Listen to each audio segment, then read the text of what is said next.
Welcome to the AARP Vermont 2021 Burlington Mayoral Forum. This year's forum will look different from years past. However, what remains the same is our commitment to educating voters on how the candidates for the mayor of the Queen City stand on important livability issues such as transportation, housing, economic development, and public health before Burlingtonians go to the polls in early March. AARP does not have a political action committee, and we do not give money to outside PACs or political parties. We are a nonpartisan organization. Our goal is to help our members living in Burlington sort out where the candidates for mayor stand on issues that are important to 50-plus voters. The livability of our communities has long been a focus of AARP Vermont. How our cities and towns prepare for and accommodate an aging population has a profound effect on the health and community and the quality of life, and today and in the future, for residents of all ages here in Burlington. We are conducting interviews with 3 candidates for Burlington Mayor. These candidates include Democratic Mayor Mayoral Weinberger, Progressive candidate Max Tracy, and Independent candidate Ali Deng. The health and safety of the candidates and the staff are of utmost importance to AARP. We have taken important precautions and followed COVID safety health guidelines in order to conduct these interviews in a live space. All personnel will maintain an appropriate social distance from each other and wear masks. Candidates will be in this recording room at the YMCA to tape their segment one at a time with gaps in between each session. And finally, the recording space has been disinfected prior to the taping and will be disinfected again between each interview. We're joined right now by our first candidate this morning, someone who is not a mystery to any of you here in Burlington. I'd like to welcome Mayor Mayoral Weinberger to AARP's forum. Nice to see you, sir. Greg, it's great to see you. Thank you for taking those extra steps to make this conversation possible. Thank you to the Y that has really been exceptional in terms of the COVID procedures they've shown. It's great to be able to have an in-person event. I remember well the first candidate forum I went to. The AARP was involved in when I first ran back in 2012. The difference now is I think I'm the only candidate in the race that's now an AARP member. That may be right. A proud member, I hope. Anyway, we're going to get right to it. We got some questions we're going to ask you this morning. We look forward to an open, engaging conversation, and we'll talk about issues that you've worked on and know quite a bit about, and the other candidates do as well. Great. So we're going to start with some housing stuff. And a safe, adequate, physically accessible, and affordable home is a basic need of all of our city's residents. And it's a cornerstone of a vibrant economy and a healthy community. The cost of housing and availability is a top concern for many residents, from older adults who want to age in place and are concerned about accessibility and affording their home, to young professionals unable to find affordable rental units in the city. Studies show that a range of age groups want to live in a walkable city, a place where they can access things by foot and by bike and other ways of doing that. So do you think that there's a need for revising the zoning codes to enable the sort of missing middle housing options in order to grow our housing stock and diversify the type of housing available? So those things I'm talking about, Mr. Mayor, as you know, are accessory dwelling units, ADUs, duplexes, multiplexes, cottage courts. So where do you think we are on that? Greg, I'm glad we're starting by diving right into housing. I think this is one of the most important issues that faces the city, and one where there's really a very large difference between me and my opponents in terms of how we approach this issue. Housing has been one of my top priorities since coming into office 9 years ago. We've built more than 1,300 homes over that period, which is more than twice the prior 9-year period. And we've done that by kind of having a and strategy of really trying to say, housing, it should be a human right, as your question suggests. But if we're serious about that, if we're going to make good on that value, we have to build a lot more housing for all types of households. We've built a lot of permanently affordable housing, just like happened during past mayors, Clavell and Sanders. What we have also done is take steps like zoning changes to see more market rate housing built as well to serve all elements of the housing market. One of the proud accomplishments that came out of my 2019 Housing Summit, working with AARP and other partners, is we did make zoning changes that have made accessory dwelling units much more feasible here in the city. That we were illegal. This great form of housing that can benefit both the occupant of the ADU as well as the owner of the main household as an additional form of rent. It was illegal or impossible to build under our former regulations in much of the city. That's been dramatically improved by the zoning ordinance we put through coming out of those housing summits. There is more to do. I am very excited about the Missing Middle initiative. It's definitely one of the things that I would work hard to pursue and advance and get done if I'm given the opportunity to continue to lead. I think what people don't understand about this issue sometimes, it's not intuitive to folks, is not only will we be addressing this huge issue of housing affordability and accessibility if we create this kind of additional missing middle housing, this is one of the things that local government can do most directly to deal with racial injustice. This has a big impact on making us a more inclusive, welcoming community. If we create more housing opportunity, create more home ownership opportunities, which I think there's a real possibility with the missing middle, if combined with real intentional strategies around BIPOC home ownership. It's also one of the best things we can do to strengthen our schools. It brings in new revenues for our schools. It's one of the biggest things we can do to strengthen our businesses, in that the lack of housing is one of the biggest constraints on growth. So this is really at the core of so many challenges and issues that Burlingtonians, whatever their age, care about. It's absolutely one of my top priorities to keep moving on. And I am concerned about what I hear from other candidates, particularly Councilor Tracy, who has made it clear he would go in a very different direction, just as we are showing that this direction is working, creating new homes, stabilizing rents, increasing vacancies. He wants to go back to some of the failed strategies that created the housing problem to begin with. Let me just ask a quick follow-up. Would you support creating housing incentives for homeowners to build ADUs? I think there's some agreement that ADUs can really provide a seriously important option, an affordable option for families in Burlington. And if you would consider incentives, what type of those would be? And you can also say that it's not something you'd be supportive of, but we're interested in that as well.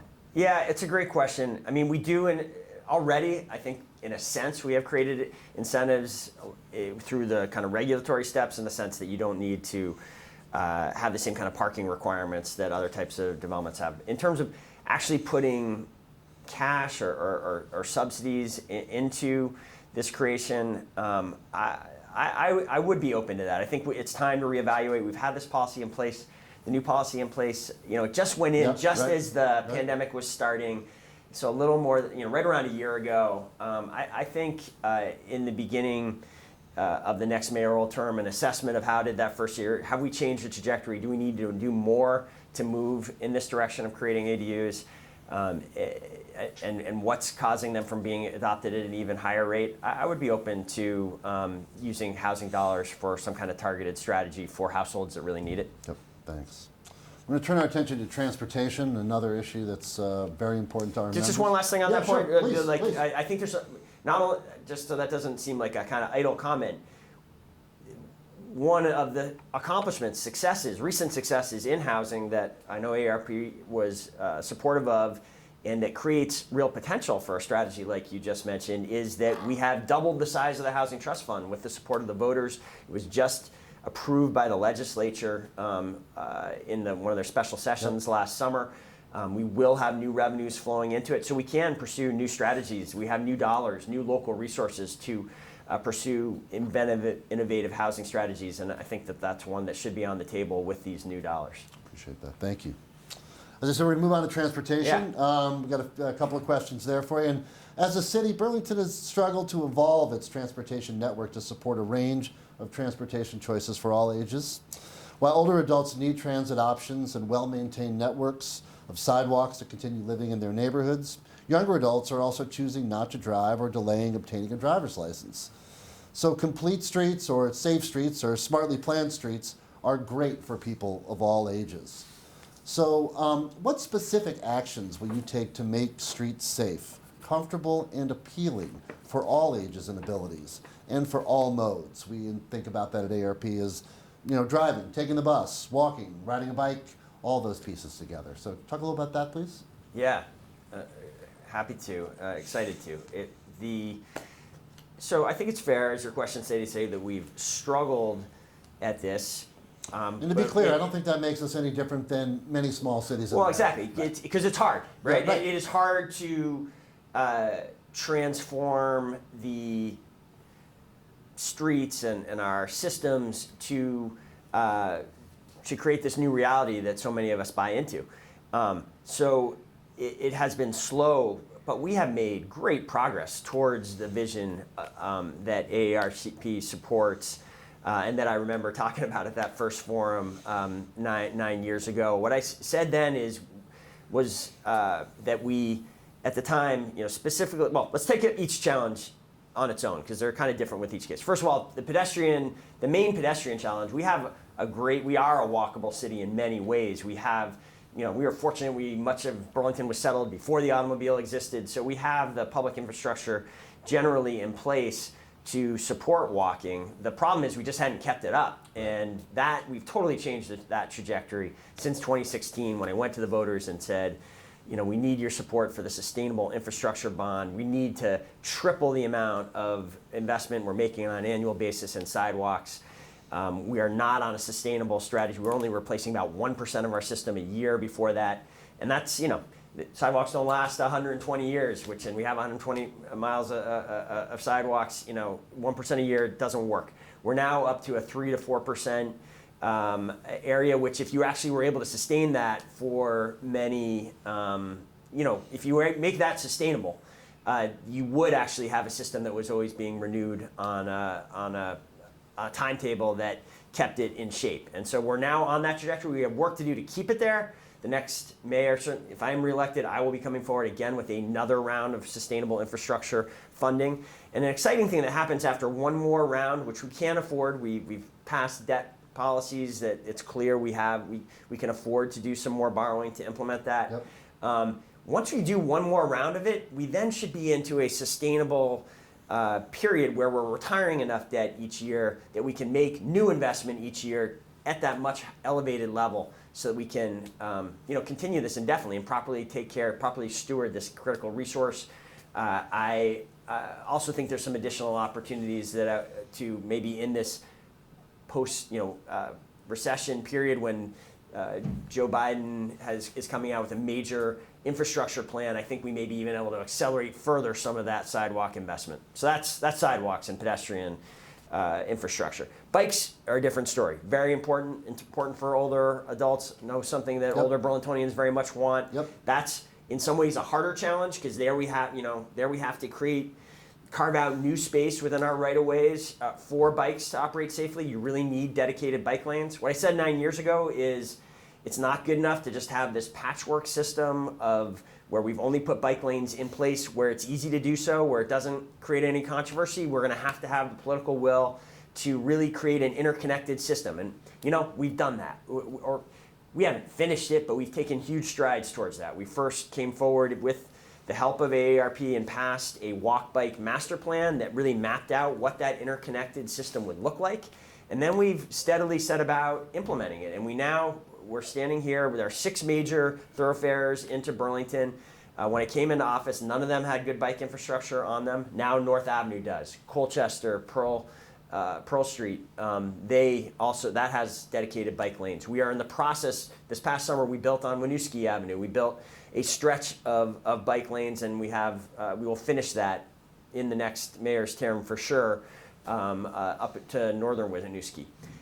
When the Champlain Parkway gets built, and we're on the cusp of doing that, I do believe you will have proper bike infrastructure on Pine Street. That really leaves Main Street left, which is the area of greatest opportunity because we have a 99-foot wide right-of-way, but it also requires major transformation. That will be one of my top initiatives in another term is to get that Main Street vision built. Can I say one more last thing on transportation? Yeah, I know we got to keep for moving. you too. But yes, okay. Please. I know this is not on point with active transportation, but an important issue in this race and something I believe older adults care a lot about, especially if you're living here in Burlington and with the desire of many older adults to visit grandchildren and otherwise travel with the leisure time that they've earned. We need an airport. We need a good airport. And we have a great one here. It's one of the best airports in the country for a small city like ourselves. Very, very few cities of 40,000 have a resource like that 12 minutes away on a busy day. amazingly, at least one of my opponents is not committed to continued investment in maintaining the airport. And I just want to be really clear with your voters. I think it's a great resource, and I will continue to invest in it. We'll be announcing later this week a terminal expansion there. We need that kind of renewal if we're going to continue to have that great resource. Yeah. So one of the things we do hear from our members about a lot, and I think it's a combination of being a little frustrated and sometimes just being a little overwhelmed and scared. But the intersections in Burlington and downtown there'll be a lot of comments on those about not feeling, but the absence of feeling safe. Yep. And so could you just briefly address, if you could talk to 25 or 30 of my members who are committed to walking, who want to walk, but just feel like it is unsafe to do so, or they're putting themselves in danger. In 3 or 4 sentences, what would you tell them? You're right. It's a real concern.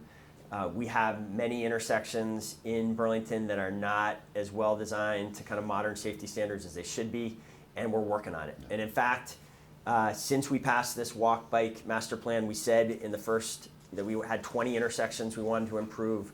11 of them, I believe, now have actually been improved. Think about that intersection over by Shy Guy, Gelato, the complicated 5-way intersection in my there. neighborhood. Yep. Yeah, that was a very unsafe intersection until this last summer when we dramatically extended all the curbs, and it's a much safer place to walk in now. We're going to keep doing improvements like that. One other stat I failed to say before, I want to say, on terms of the bike lanes, we have expanded our bike lane network by 50% over the last, since we passed that plan. So we are these issues, you can't solve them overnight, but we are focused on them, we're persistent, and we're making steady progress. Yeah, no, I think, and our members have a good understanding that infrastructure doesn't happen with a snap of a finger. Yeah. Another question on transportation.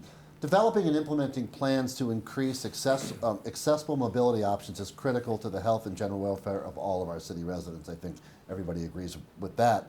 Employment, community activities, medical services are some of the critical areas to which residents need access, and pretty easy access. How will you ensure that complete streets are employed to connect Burlington neighborhoods with the downtown to services and amenities? It'd be like, complete streets again, still in terms of bike lanes. Yes, and just like how we, it's about feeling that connectedness, I think, and not, and less so. So, take a shot at that. Well, I don't want to be repetitive, but I do think a big chunk is to me, complete streets. A central element of complete streets are adding these on. Not on every street, but on many streets, sufficiently so you can maneuver around the town. Adding bike lanes, and again, we've come a long way with that. We got a couple big projects left, Main Street in particular, but we're getting there. Probably an area where we identified in that walk bike master plan that we've made less progress than others, and I think it's interesting, and is this idea of slow streets, streets that are kind of really neighborhood areas where people can get around. We've had one great addition there. We call it the Greenway in the old North End that kind of cuts across the old North End, and really is, I think, the model of how kind of one of those slow streets can work. And I think was controversial when implemented, but has become pretty popular. I think a goal in that plan was to make 65% of our streets that kind of slow streets through a variety of calming measures. I guess we are working on it. We have made, since the Sustainable Infrastructure Plan passed, we've had a 400% increase in the budget that goes into traffic calming and these other measures, but we're nowhere near that 65% slow street threshold, and I think we should have more conversation about that. Let me also just one quick follow-up to that, and I wish we had a ton more time, but quickly on this. Your thoughts on the construction of the Parkway? You mentioned it a little bit. I want you to give our members a sense of where you think that is. And quickly also, is the Parkway going to improve or inhibit overall mobility? I mean, so what's the point here when it all gets done? Yeah. Well, the Parkway today, I think some people still have in their mind that this is sort of a highway project. And at one point it was an elevated highway project coming into downtown. If we had built that back in the 60s, we would be trying to tear it down today. Thank goodness we didn't build that. The Parkway today, people need to understand, is an addition to the street network. It is a dramatic expansion and improvement in terms of mobility. There's a multi-use path that will be on the west side of Pine Street for basically the full length of Pine Street that is a big improvement in terms of mobility. Many of the intersections, we were just talking about intersections are improved with raised tables and traffic tables. It's a big step in the right direction now, because we've worked hard over the last 9 years to make that design as good as possible. Where does it stand? Mayors for decades have gotten wrong their predictions about when this is going to get built. We have construction documents ready to go. We are closer to building this than ever before. We have an Act 250 permit.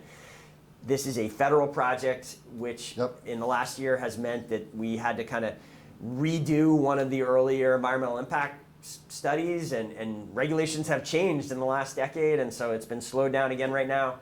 I think I'll tell you this, it will be a major priority of mine to finally bring resolution to this and get this built if I'm given another term. Great.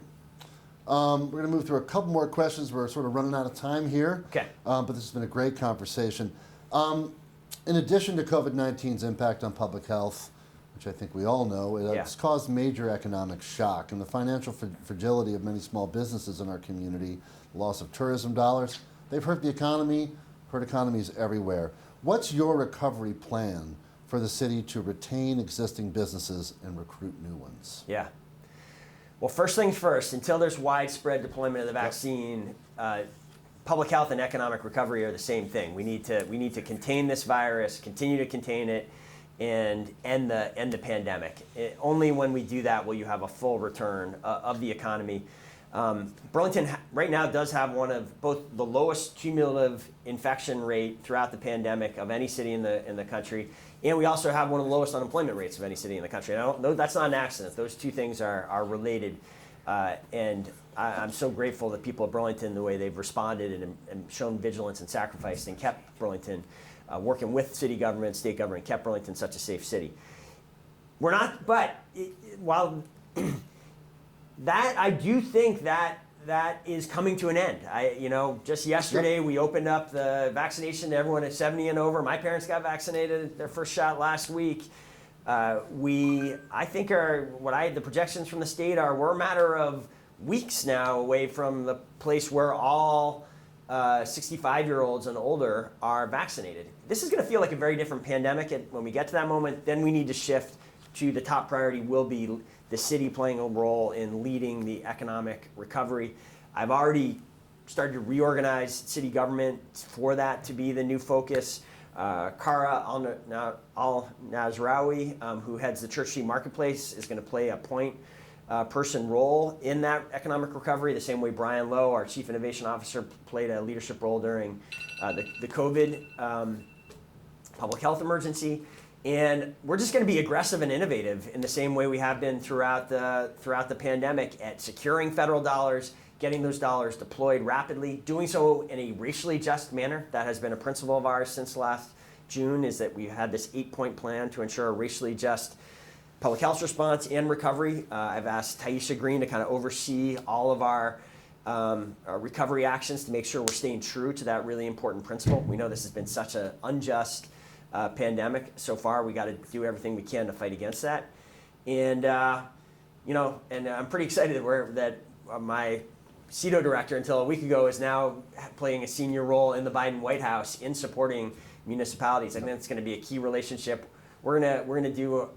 I think we're going to get millions of dollars from the federal government that we're going to work to get deployed in a way that keeps this recession as short as possible and actually makes us a safer, more affordable, greener, better transportation community, and more racially just community on the other side of this. So I got one last question for you. Okay. I want you to see if you can give it to me in a minute or less. Although it's a question I think you could talk for hours. I'm going to ask you for a minute. How can the city, and really through the mayor and the city leaders, encourage greater civic participation by residents of all ages and backgrounds? Does the city have a role there? Yeah, we do, absolutely. You can't just, we know that if the city doesn't play an active role, then you really end up having engagement, participation by the people who can afford to, the people who have time to. If you really want everyone to play a role in city government, you have to be proactive. You want me to keep this to a minute? Yeah. I think to boil it down, we need to find a way. We've done a great job of engaging the public during the pandemic. We've set up new systems. We have a Trusted Community Voices program that has employees of the city getting a stipend to be reaching out to the immigrant community. Same thing in our BIPOC, domestic BIPOC communities. We've had the rapid response team doing that. We've had a seniors providers group that I know AARP has participated in. We got to find a way to make all of these systems that we set up in a time when good communication was a matter of life and death. We got to continue them into this post-pandemic period, and it will achieve exactly that if we do that right. I appreciate it. Mr. Mayor, thanks so much for joining us today. It's always a pleasure to sit and talk about these issues with you, and we wish you the best for the rest of the race. This was a lot of fun, Greg. Yeah, we should do this even when there isn't a race. Maybe we should talk more often with your members. It's been a pleasure working with you over the last 9 years. I'm proud of what we've accomplished together. It's been great to introduce AARP to some of my fellow colleagues that are mayors. We've appreciated it. If I get a chance to keep working with this, I'm committed to continuing that partnership. Right. Thank you so much. Thank you. Great.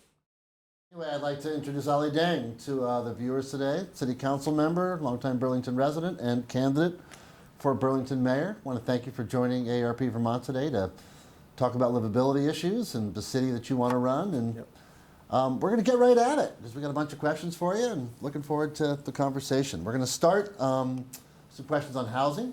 Yeah. And I think we all agree that a safe, adequate, physically accessible, and affordable home is a basic need for all of the city's residents. And it is a cornerstone of a vibrant community and a healthy community. The cost of housing and availability is a top concern for many residents here in our city. From older adults who want to age in place and are concerned about accessibility and affording their home, to young professionals unable to find affordable rental units around the city.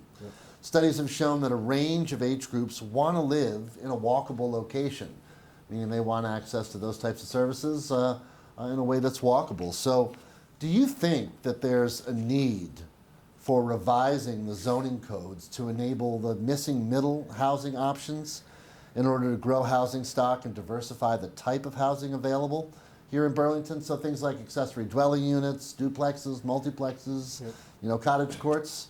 Where do you stand on that? Yeah, I mean, I think it is a strong need to look at our density area and also some zoning changes in making sure that we have housing stock available.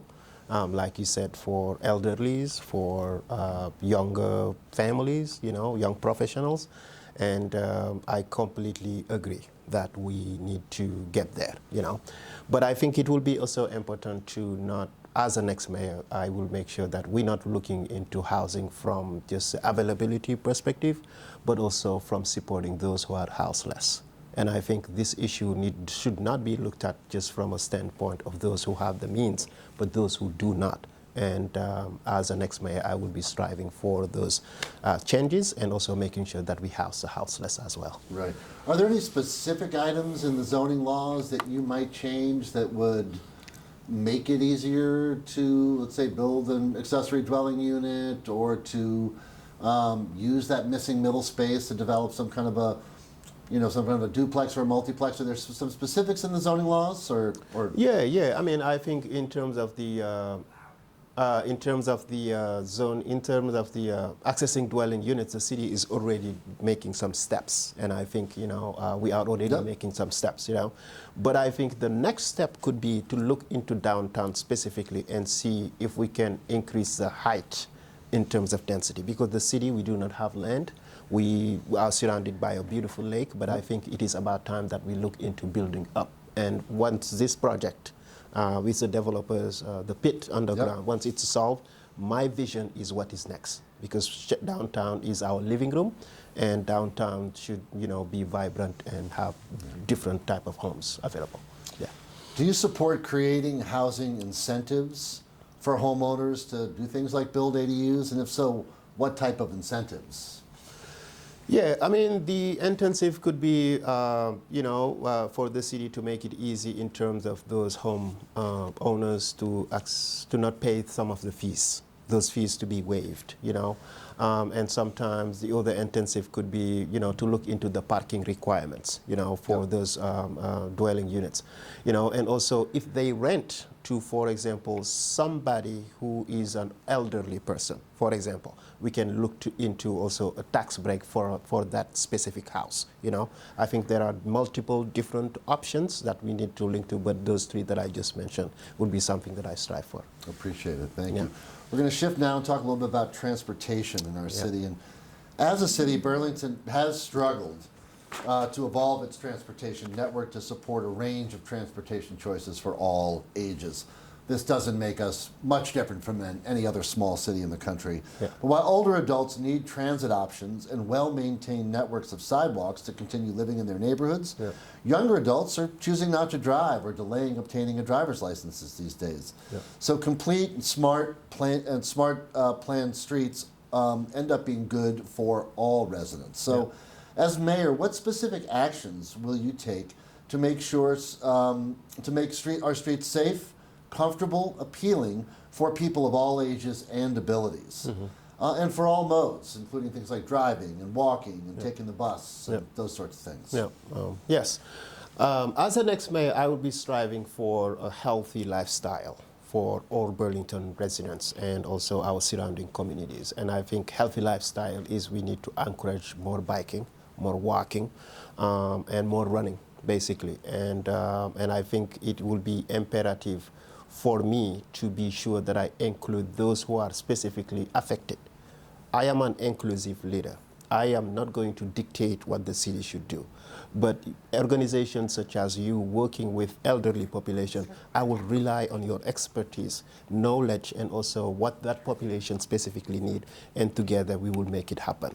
You know, I am also someone who is a very proponent of the bike lanes in the city. You know, I have always advocated for them, and also, you know, just how try to tie this issue around climate change. You know, I think the city streets belongs to everyone, you know, all modes of transportation.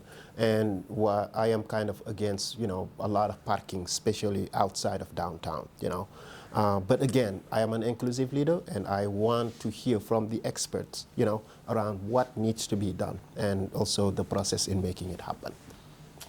Thanks. You know, we hear a lot from our members, and they're frustrated. They're frustrated with dangerous intersections. So do you have specific ideas how to address safety for people who walk and bike and use public transit? Because if the goal here, like you just said, was to encourage people to do that, for older residents, they don't feel safe. So how do you address that? If you were talking to a group of 25 of our members, what would you say to them? I mean, I want to say to them, thank you for addressing for bringing the issue to my attention first, right? And again, there are so many issues, and for each and every single one of the issues, what I will strive for is an active listening, and also base my decision on science and what is possible. Base it also on common sense.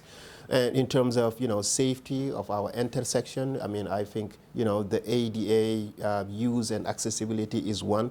More controlling speed in some of the major areas. And also making sure that also the signage we have in these intersections are clear. And also, you know, in some cases, look into the speeding limits within the city of Burlington, you know, and also try to stop some type of, you know, the bikes or also people doing strollers and all of that does not fit in all intersections, you know. And again, I cannot sit here and tell you this is exactly what I would do, but I will definitely want to hear from what you want to do, and then together we will find out what is possible and make it happen. Appreciate that, thanks. So developing and implementing plans to increase accessible mobility options is critical, as we've discussed, again, for health and general welfare of all the people of Burlington. Employment, you know, community activities, medical services are some of the critical areas to which residents need access and clear access. So how will you ensure that complete streets are employed to connect Burlington neighborhoods? And really what I want to get to this question here is your thoughts on the construction of the Champlain Parkway.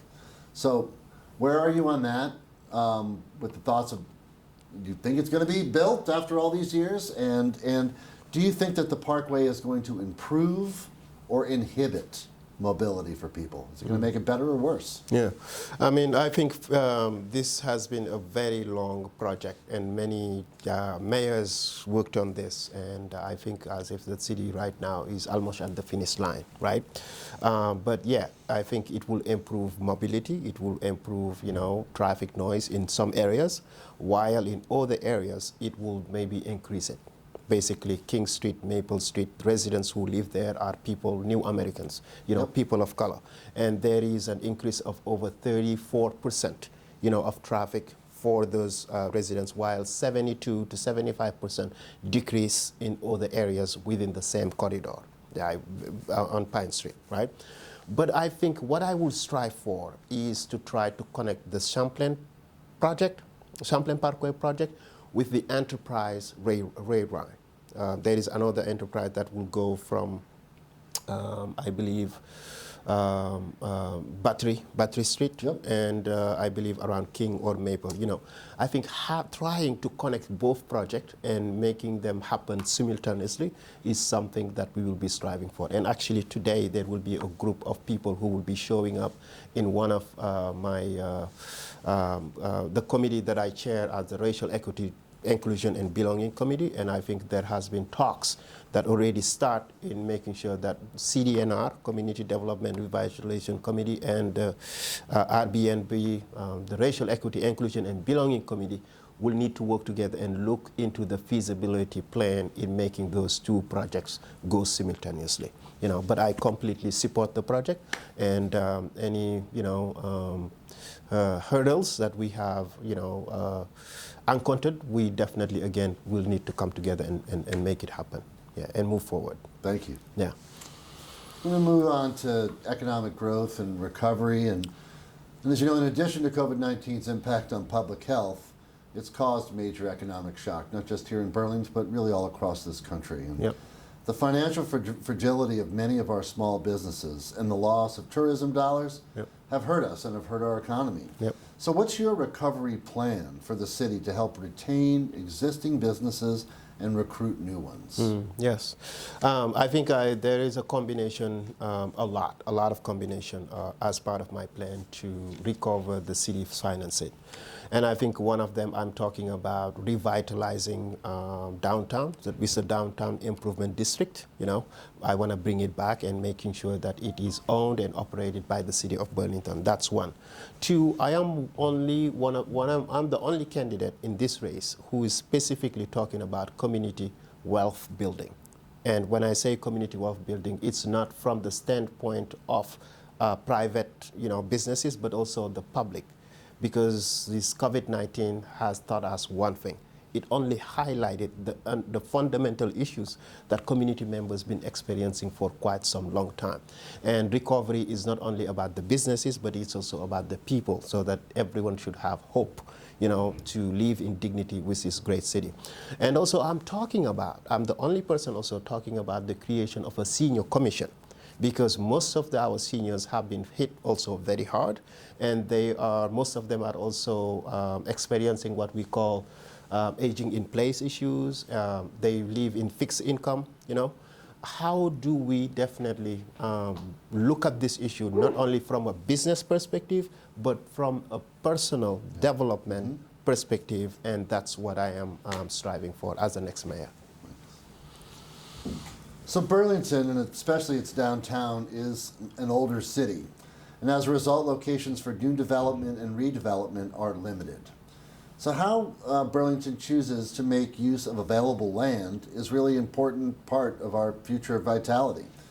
So speaking to redevelopment, what is your plan to address long-stalled City Place revitalization project, which is situated obviously right in the heart of our downtown? Where are you on that? Yeah, I think just last Monday, Tuesday actually, we had a lengthy debate around the project downtown. And I think I talked about this. I'm in complete support of this project. I think it has a lot of benefits for the city in terms of jobs, in terms of the economy, in terms of the tax base, in terms of a lot of things. And I think that we need to support these developers more because they are local and they are taking a lot of risk, and we want them to be successful, right? And I hope that the community also, as the next mayor, will rally behind me in supporting these local developers to get this project done. And also collectively, we will think about what's next. And I think what is more important, again, is housing availability or we just need to make downtown different, because it is our... When you say different, what do you mean? I mean, if you think about the city as a home, right, the downtown is a living room. So the downtown should not be considered as any other neighborhood. I think the density in heights, in building up, I'm completely in agreement, while we keep the other communities or neighbors, to stay, neighborhood. Yep. Neighborhood streets. Yeah. Thank you. Over the past several years, local tax rates have risen nominally, but still they're higher than comparable cities of Burlington size across the country. So as mayor, how will resources be prioritized and allocated to ensure that the city budget is efficient, transparent, and accountable, so taxpayers know how the money's being spent?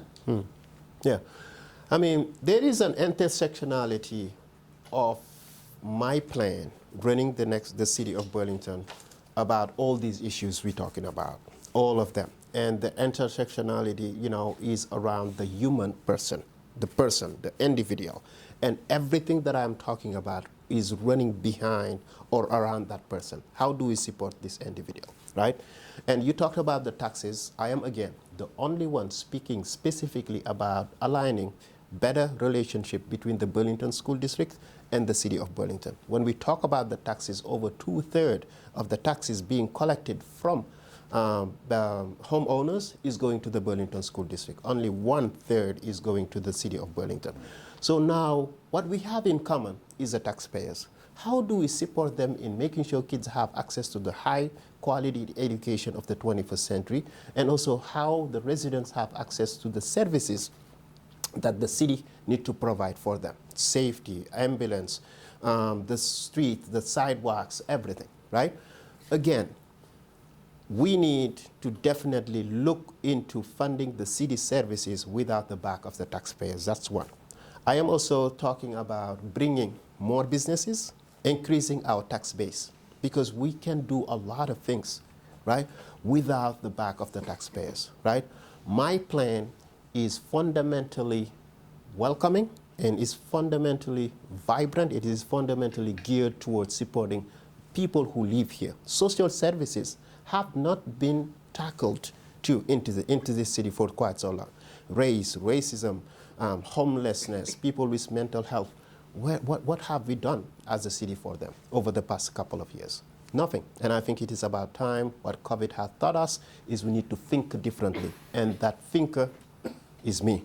Is not someone who is independent and someone who is only want to lead, listening to the people and serving them to the best of my ability. Well, that's a very good segue, Ali, to the last question that I have for you today. And as I've heard you talk today, I want you to discuss how can the city encourage greater civic participation by residents of all ages and backgrounds? And as mayor, do you believe that's a part of your responsibility or the city's responsibility to create those kind of civic engagement opportunities? Absolutely, absolutely. And for those who know me, this is exactly what I do for this community. Engage those who have been left out for quite some long time. And elderlies are one of them. New Americans population, people who do not speak the language. All of those people have been forgotten for quite some long time, right? And as a family outreach coordinator of the Burlington School District, all my work has been engaging with vulnerable population and bringing them back to be involved in their children's education, and also to bring organizations to be part of that work, collaboration to get things done. Civic engagement and participation in civic engagement is key. And whatever fits for elderly, they are the one who should tell us, this is the way I want to participate in this, in my civic life, How can we make it happen? And with my senior commission that I'm talking about, they will definitely bring recommendations about how it's going to look like. For new Americans, exactly how it's going to look like.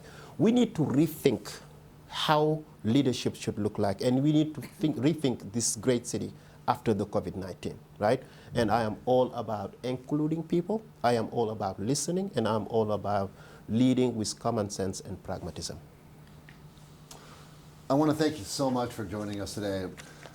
After these conversations, I'm reminded we could spend another hour or two talking about all these issues, but really appreciate your time today, and thanks for joining us and sharing your views on issues that are important to people over 50 and frankly people of all ages in Vermont and in Burlington. I want to thank you for coming in, and good luck with the rest of the race. Thank you, and I hope that people also will check my website, alijeng.com, and stay engaged in our campaign. Appreciate it. Thank you so much. Yes. Next, Tracy, welcome. Thanks so much for having me. Really appreciate it. Having you. Everyone obviously knows, President of the Burlington City Council, candidate for Burlington Mayor. And again, I really appreciate you taking some time to join AARP Vermont today to talk about livability issues in Burlington and older residents and younger residents. And we've got a bunch of questions for you, so we're just going to get going. Awesome. Great. Well, thanks so much for having me. Really appreciate it. And just want to thank you for all the work you do on behalf of your members to just advocate for a better Burlington where people can age in place happily and safely. Yeah, we appreciate that very much. Thank you. We're going to start with some housing questions. I think we all agree that a safe, adequate, physically accessible, and affordable home is a basic need for all of our city's residents. And it's really at the cornerstone of what a vibrant economy and a healthy community is all about. But the cost of housing and availability is definitely a top concern for many Burlington residents. From older adults, like folks that we represent, who want to age in place and are concerned about accessibility and affording to be able to stay in their homes, to young professionals unable to find affordable rental units across the city. And we know that studies have shown that a range of age groups want to live in what they sort of call a walkable city. So, do you think that there's a need for revising the zoning codes to enable that missing middle housing, those options in order to grow housing stock and diversify the type of housing available to Burlington residents? So those things like ADUs, accessory dwelling units, duplexes, multiplexes, cottage courts. So where are you on that? Yeah, absolutely. I appreciate the question. I think it's an important one, and one that we've been dealing with at the City Council. I certainly support the shift away from sort of the single-family lot zoning that we've had in the past and towards a more flexible zoning policy that's allowed folks to build out accessory dwelling units on their properties in order to house other family members in some cases. I've had people in my ward in the Old North End who have actually converted barns into accessory dwelling units for family members so that they can comfortably age in place and provide care for those family members. And I think that we're in a place now where we also, where now that we've made some changes, need to continue to look at how that's actually going and seeing if what we actually put into place is actually creating the outcomes that we're hoping for, which is more folks to develop these kinds of units. I also do believe that the sort of dense mixed-use housing is important in terms of Burlington. I think that when we talk about, though, making significant changes to the code, as we did with things like form-based code in the past, that make it a lot easier for developers by removing some of the deliberative review processes, that we need to have a balanced approach there in terms of balancing resident interests and then also balancing other really crucial priorities. We have a climate crisis, and we need to make sure that we're holding developers, for instance, to the highest building standards for new buildings if we are giving them benefits and helping them to create predictability. So I think that there is a really balanced approach that's needed to development going forward. Are there some specific zoning changes that you would advocate for, that you would push as mayor, that are sort of on your mind as you're thinking about all this?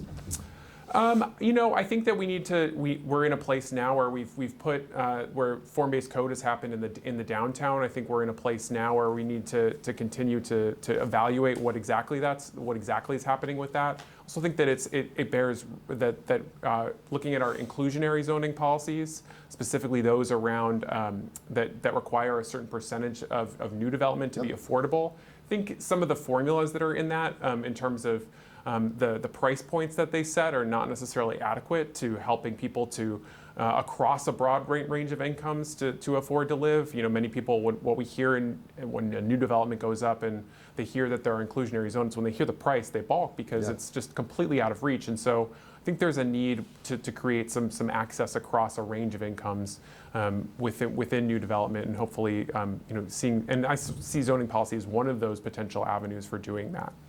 A quick follow-up on that. Would you support creating housing incentives for homeowners to build ADUs, for example? And if so, what type of incentives would you use if that was something that you thought was a useful tool for the mayor and for the city? So, like I said, I think we're in a place where we just passed the ADU, Yep. the ADU ordinance. I think we need to see how that's going. If we're seeing that, in fact, that's not having the impact of creating people, then I think it's a time to reevaluate. But I'm also really wanting to make sure that we're being careful about the city's finances going forward. We're in a very challenging moment here.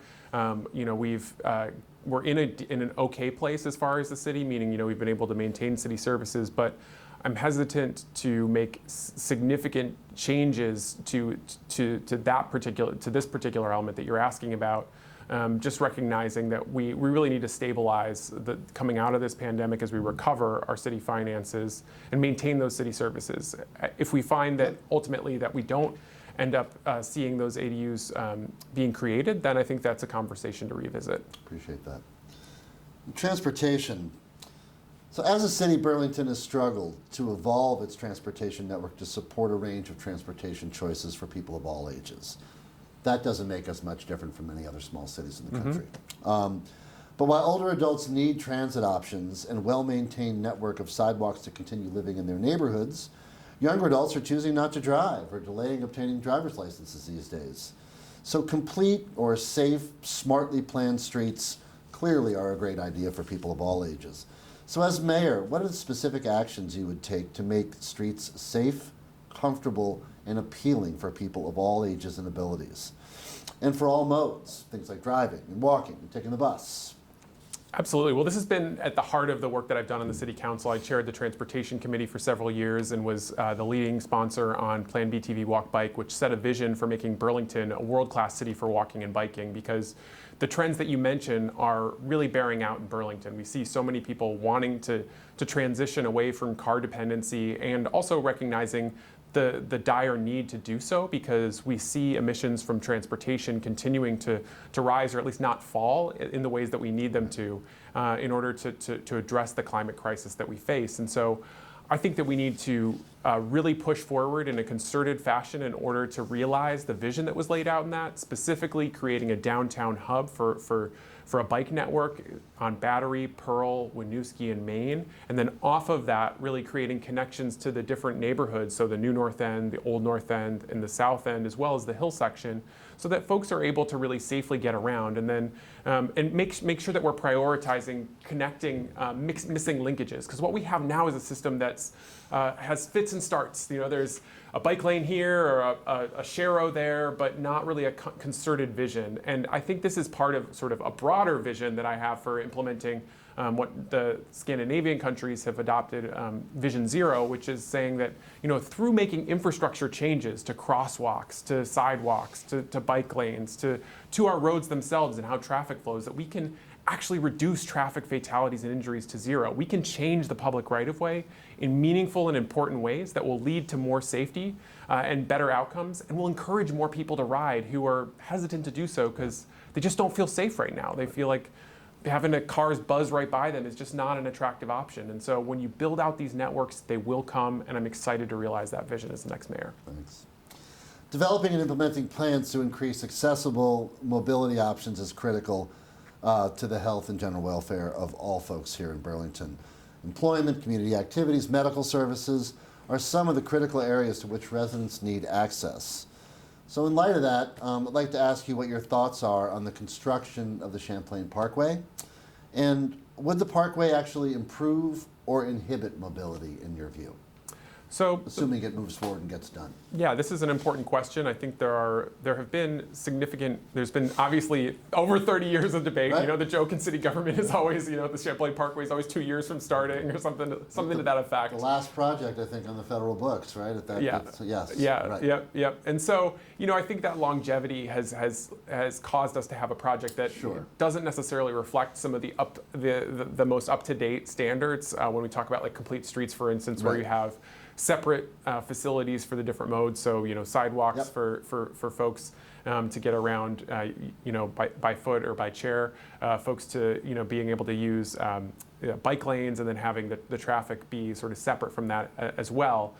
We have sort of a mixed set of infrastructure on the Parkway now, and I've been critical of that, saying that the shared use path, for instance, on Pine Street is going to create some conflicts between slower moving pedestrians or folks in chairs and people who are biking on that facility. So I have concerns about the safety and accessibility of that.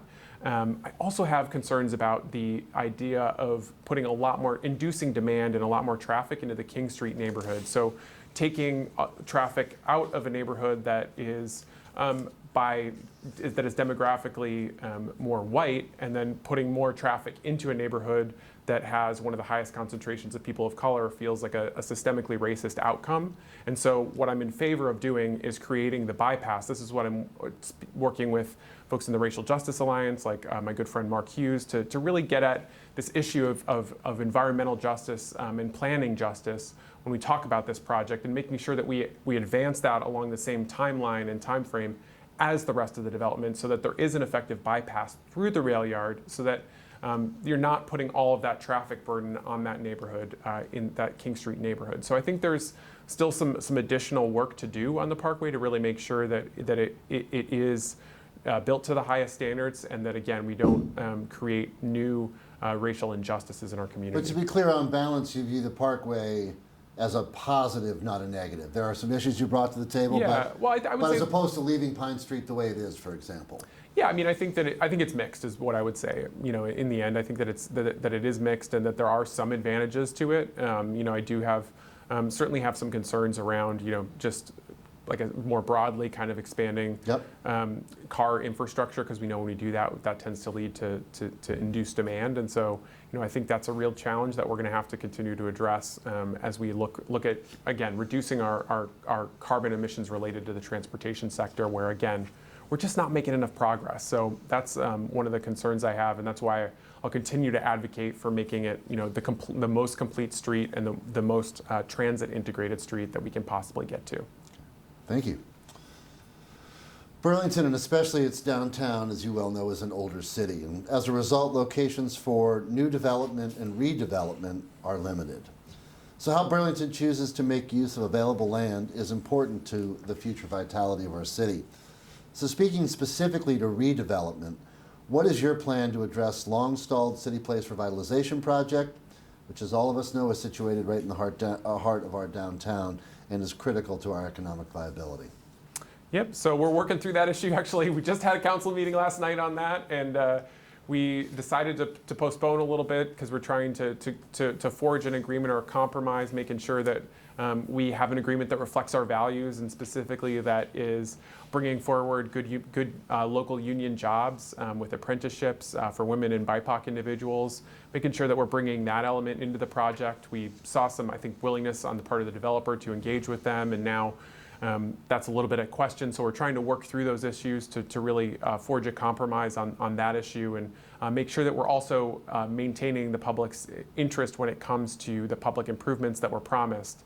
I think, while I think there are some really meaningful protections secured as with Pine and St. Paul, it is certainly disappointing to see the city having kind of fallen back from the broader scale of some of the complete streets improvements that were originally contemplated on surrounding blocks, those being Bank and Cherry. Yep. And so, I think it's unfortunate to see that, and that, maybe in a best case scenario, in this case, that we'll get to do some planning on those streets, but maybe not necessarily implement that vision. So, I think there's going to need to be a continual investment and recognition of that, as well as continuing to try and work with the local partners and bring them together with potential funding sources. And that's part of the reason why I'm also really excited about working with the AFL-CIO, because they've come to us in good faith, saying, hey, we understand you have a stalled project. We have an idea for how we can secure funding for this. We're willing to put our resources behind it. I think that we're in a place now where if anybody's coming to us with that kind of an offer,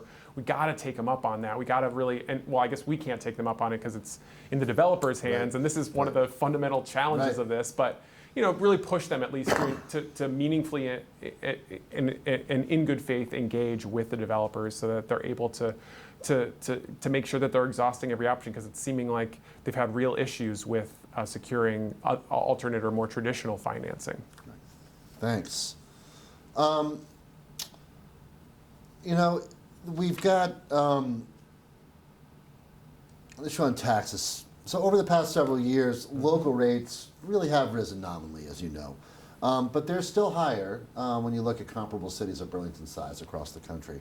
So as mayor, how will resources be prioritized and allocated to ensure that the city budget is efficient, transparent, and accountable to taxpayers, and that they know how the spending occurs and what it's being spent on? Absolutely. Well, this is a crucial question. I think that as we come out of this pandemic or are in recovery phase, we need to make sure that we're prioritizing keeping city workers on the job, providing the basic city services that we all depend on, and keeping those resources going is going to be crucial, I think, to our recovery.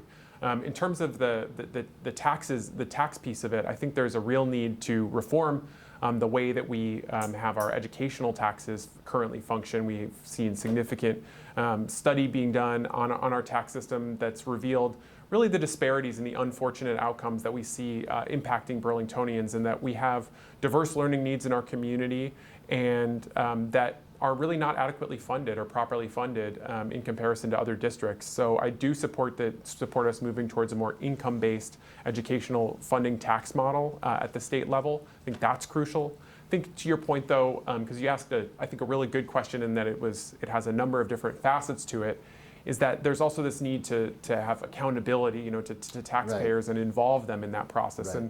And how do you do that? Yeah, well, I think that there's a real need to take the budget to the people. The budget process has historically been this process that takes place in conference room 12 in the basement of City Hall, and basically no members of the public, or maybe one or two members who have a particular budget item that they're advocating for, will show up. This year was altogether different. We had hours of testimony on. Sure. Specifically on the policing budget, but we've saw more participation than ever before in that, which was positive. I think we're going to need to continue to find ways to bring that budget information more to the public and out of City Hall. I think the other piece is also that I'm really excited about is implementing participatory budgeting. This is a concept where that cities around the world use to allocate public dollars, and it can take many different forms. Some cities use it on a much larger scale to make big infrastructure decisions, like Porto Alegre in Brazil. But then you also see it used on a smaller, more neighborhood scale, like in Chicago, where I've been speaking with aldermen there. They use it to allow neighbors and communities to basically propose projects, have those projects vetted and receive technical support to see if they're actually viable. And then if in fact they are, then they advance to a ballot where they're voted upon in an election. And you could very well foresee that taking place in the context of a town meeting election, right, where we have this tradition in Vermont of folks participating at least in the smaller town setting, in making decisions like, should we buy a fire truck? Should we replace the roof on the town hall? Those kinds of things. And so I see us as potentially having a really exciting opportunity here in Burlington to build that kind of a system out. I would want to start small and really get folks used to the concept, and see what kinds of projects we could bring forward that would improve neighborhood quality of life. But I think there's some real opportunity to kind of change up how we do some of the budgeting here, to give residents some more say and really have more investment in how their money is spent. So my final question is, it's a little bit of a follow-up to what you just talked about, but it's bigger and broader. Mm-hmm. How can the city encourage greater civic participation by residents of all ages and backgrounds? And I guess another question is it the city's responsibility to create those opportunities, or what's the balance there? But as mayor, what would you do to assuming that you would want to create those opportunities? What would they look like, and what would you do?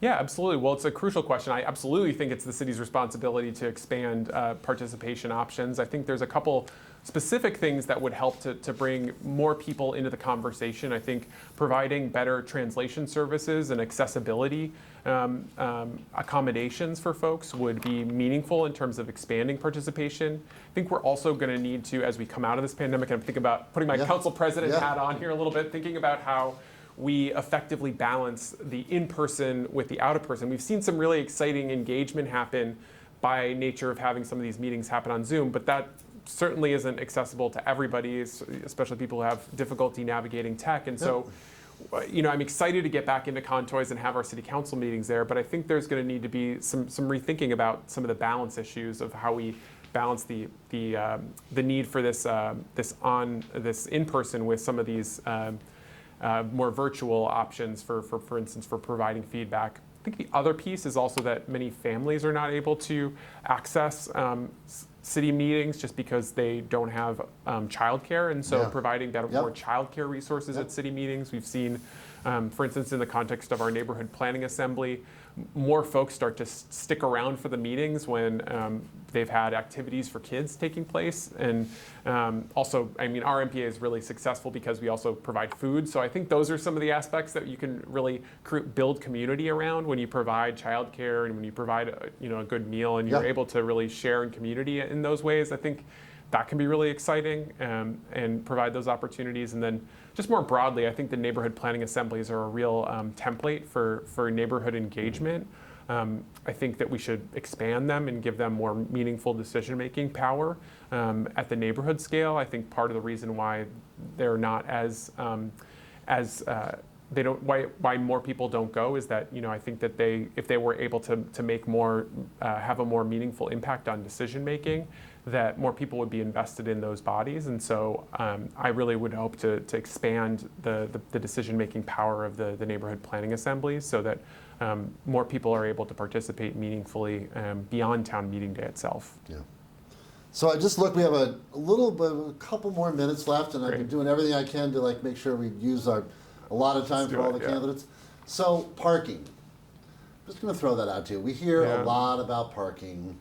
And just give me your sense of the kind of balance you would try to strike as the mayor related to parking, and is parking as big a problem as people think it is, or is it not? So I think that we do certainly hear very impassioned debates around parking and how they relate specifically to building out that world-class network for walking and biking in our city. I think we do need to strike a balance here. I think, however, that we've placed a lot of emphasis on car infrastructure and really the car is king kind of mentality in our city and sort of our culture more broadly. And we've seen that has really led us into a place where we have this dependence on cars that we really need to, that's really a function of that system and the fact that there just are not these meaningful alternatives for folks. When you create alternatives for people who are able to and are wanting to get out of cars, you see them be able to break that dependency and be able to get around differently. I think that's where we need to be investing in transit and specifically a fare free transit system, maybe even expanding beyond the existing networks to really address some of the further flung areas of the city that are off the beaten track or off the current routes. And then I think we also need to deal with these issues of creating, like I said before, a comprehensive bike network, because when you do that, you're able to really create space for folks who really do need to use a car or a vehicle in those settings. And that was a real point of learning. We took a trip up to Montreal to tour around with some of our colleagues up there, and we were actually going into City Hall in Montreal, and we ran into one of their counselors.